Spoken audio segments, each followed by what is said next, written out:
Juste avant que tu me parles du mariage. Le 11, on va l'oublier. Le 11, ce n'était rien. Le 11, c'est parce que tu parlais pas et que je savais pas que tu voulais pas. Le 12 va devenir le 11. Je te parle du mariage. Et je ne ris pas.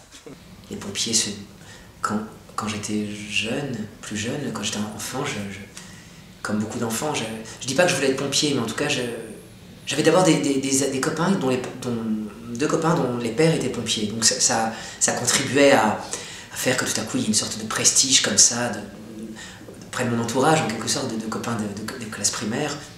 Je dis pas que je voulais être pompier, mais en tout cas, j'avais beaucoup d'admiration. Effectivement, c'est un métier particulier. Souvent, ces gens-là ont cette passion aussi. C'est une passion. Ça représente beaucoup. Alors, quand les gens qui comptent beaucoup aux yeux du plus grand nombre se comportent mal, tous les numéros, tous les titres, c'est vrai. Sont bringués comme les ça, lumières du bal, c'est vrai. Une relation toi-même, conflictuelle, tu les as allumées. Particulière ou complexe, comme vous disiez, ça laisse pas indifférent. Bon, après, le 2. Le 2, c'est sa bite. Quoi? Et aussi bien décrit une bite d'homme que quand moi je dis. Mais on peut pas décrire le sexe de quelqu'un à une autre personne.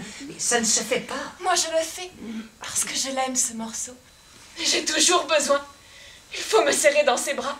Il faut me parler dans le cou. Il faut me caresser et dire je suis tous, toujours. Mais ça a été vraiment, je veux dire, une force, ça a été très enrichissant, très fort. Ça l'est encore, mais ça a été passionnant, parce que ça m'a fait beaucoup réfléchir sur le rapport, oui, à l'interprétation, vous parliez de finesse, de subtilité, à la maîtrise, à la retenue, et puis aux éclats comme ça qui peuvent tout à coup jaillir de quelque chose qui semble relativement constant, ou en tout cas ou plus maîtrisé, ou plus naturaliste, ou plus simple, ou plus immédiat, parce que c'est un rôle là aussi particulier, parce qu'on est dans l'écriture totalement contemporaine, et à plus forte raison, c'est pas quelqu'un au hasard. Balthazar, c'est un pompier, ça veut dire qu'on peut identifier là le texte que je dis à comment dirais-je, pas à un genre, mais enfin à une profession, à l'image qu'on a, voilà, de ces gens qui se battent contre le feu. Donc il fallait être encore plus présent, j'allais dire, autour de ce texte-là. Il fallait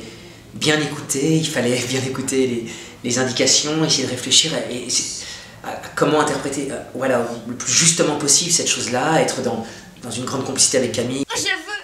Je veux encore. Tu en auras autant que tu veux si tu t'arrêtes au 5. Alors, tu es d'accord?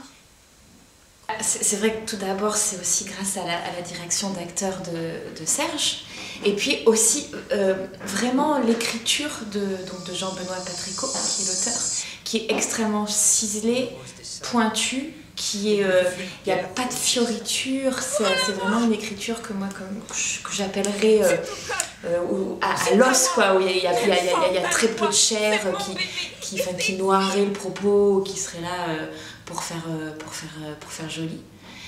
Et puis aussi la richesse de pouvoir interpréter ces deux personnages qui sont vraiment doubles et loin, je pense, d'un manichéisme, enfin aussi bien elle, alors bien sûr elle, voilà, elle a toute sa, enfin je crois que j'ai un petit peu le beau rôle moi dans ce texte, parce qu'il est, enfin bon bref, mais le pompier qu'on pourrait tout de suite dire il est innommable, il est monstrueux, et en fait au fur et à mesure de la pièce on se rend compte qu'il est, à ma foi, qu'il est qui dit c'est fini. Je voudrais que tu comprennes ce que tu as fait. Je me suis sauvée. Que tu saches ce que tu as détruit avec tes mots. Ces mots que tu n'avais pas et que maintenant tu répands partout.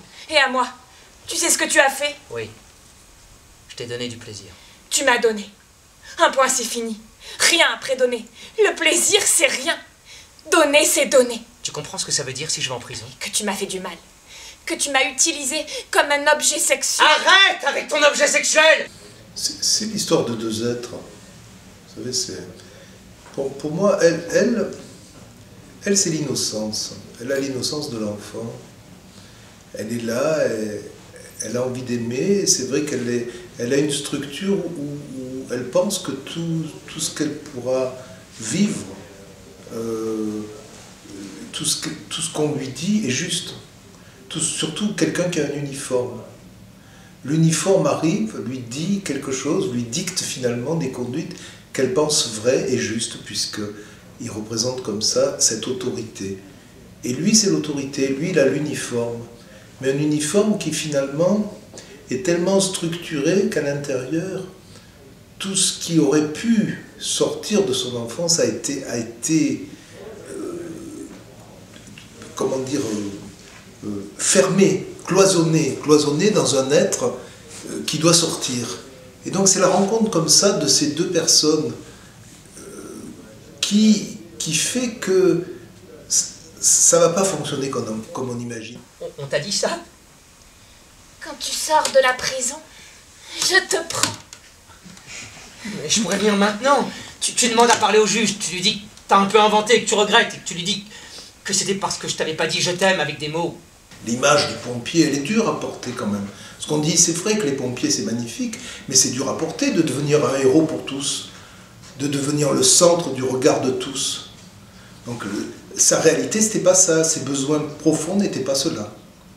Cette histoire-là, elle n'est pas inspirée d'un fait divers avignonnais, mais sur Avignon, il y a eu aussi ce genre de problème dans la caserne, l'ancienne caserne des pompiers. Donc on voit bien que c'est une histoire qui se renouvelle, et donc il y a presque un besoin thérapeutique d'en parler. La pièce, elle est nécessaire.